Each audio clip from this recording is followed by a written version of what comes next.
Hello, my dear students, and welcome back. I know, exams are just around the corner, and this chapter on freedom can feel a little confusing, right? So today, we are going to make it super simple. We're going to break it all down by looking at it from two totally different angles: freedom in the outside world and freedom inside our own minds. Let's get straight into it. So, when I say the word freedom, what's the first thing that pops into your head? Maybe no more homework, ever? Or unlimited screen time, just scrolling through Instagram Reels all day? I get it. But today, we're going to see what two really great thinkers believed real freedom is all about. And trust me, their ideas are very different. So, first up is George Bernard Shaw. Now, Shaw was a very practical man. He wasn't interested in dreamy, philosophical ideas. Nope, he wanted to know what freedom actually looks like in our everyday lives, in our society.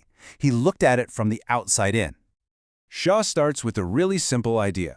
He asks, what would a perfectly free person be like? Well, someone who can do whatever they want, whenever they want, wherever they want, right? But then he immediately says, stop. This person is a total myth. They simply do not exist. And you might wonder, why not? Well, it's because all of us have some basic needs we just can't run away from. This brings us to Shaw's main point. He says we're all slaves, but in two very different ways. First, there's what he calls natural slavery. This is the stuff we have to do to live, like eating, drinking, sleeping. We must do them.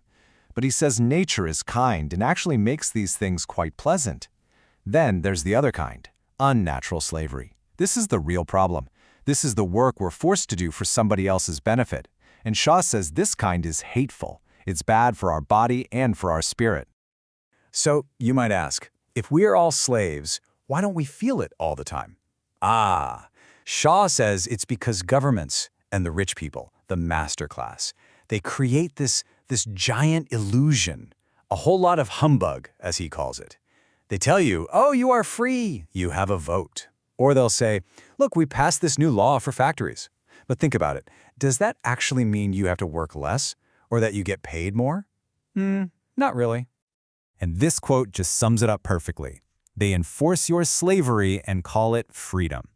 Wow, it's such a powerful way of saying that the whole system is built to keep us working, all while making us believe we're free. So, after all this, what is real freedom according to Shaw? It's not some complicated idea. For him, it's super simple. Freedom is having leisure, that means free time, and having enough money to actually enjoy that free time. He said we should just stop talking about all this abstract liberty and instead demand the two things that really matter: more time and more money. Okay, now let's just completely switch gears. We're leaving Shaw's world of society and money behind, and we're going into the world of the mind with our second thinker, Jiddu Krishnamurti. He looked at freedom from the inside out, a totally different approach.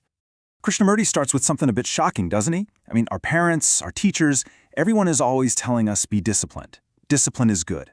But Krishnamurti comes along and says, hang on a minute, real freedom and discipline are actually opposites. They just can't exist together. Why would he say that? Let's find out.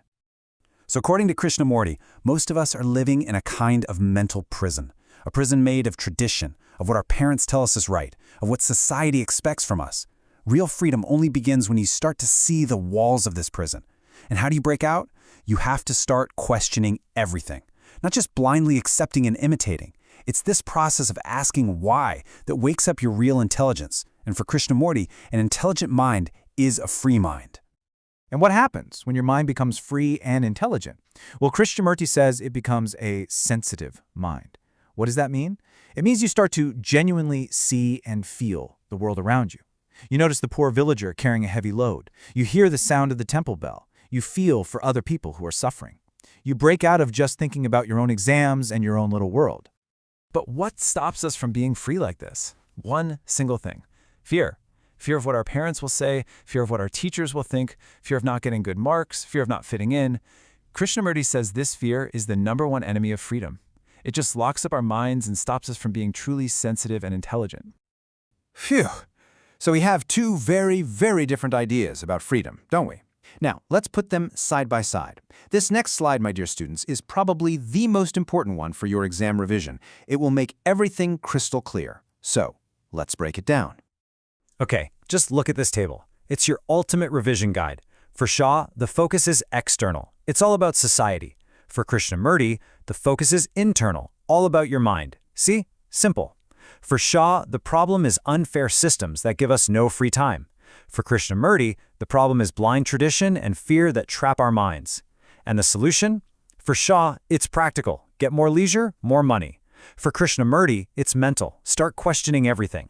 So Shah talks about freedom from man-made slavery, but Krishnamurti talks about freedom for your intelligence to finally wake up. So simple when you see it like this, isn't it? All right, you've understood the ideas now. Fantastic. But now let's make sure you can write the perfect answers in your exam.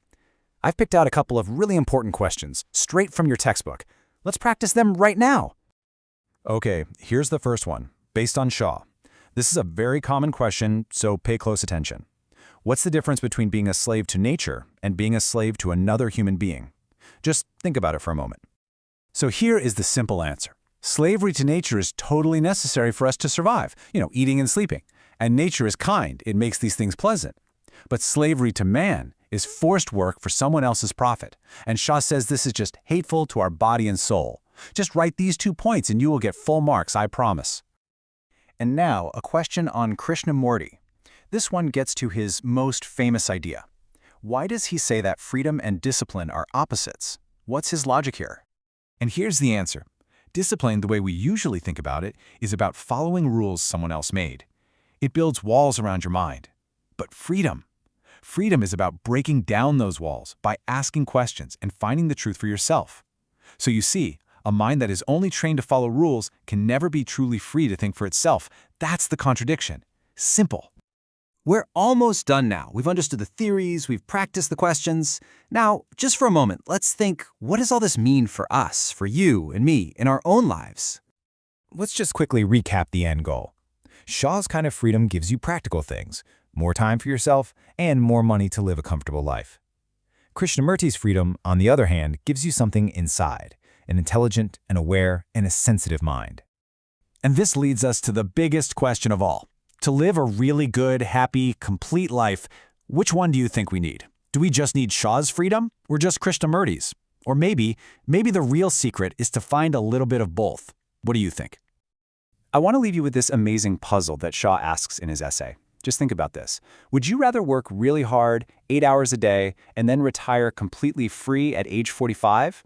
Or would you rather work only 4 hours a day, much more relaxed, but have to work until you're 70? There is no right or wrong answer. It's a fantastic question to just think about and maybe discuss with your friends. And that's our whole explainer on freedom. I really hope this made everything much clearer for you. Don't stress too much about your exams, okay? You have worked hard, you've understood the concepts, and you're going to do wonderfully. All the very best.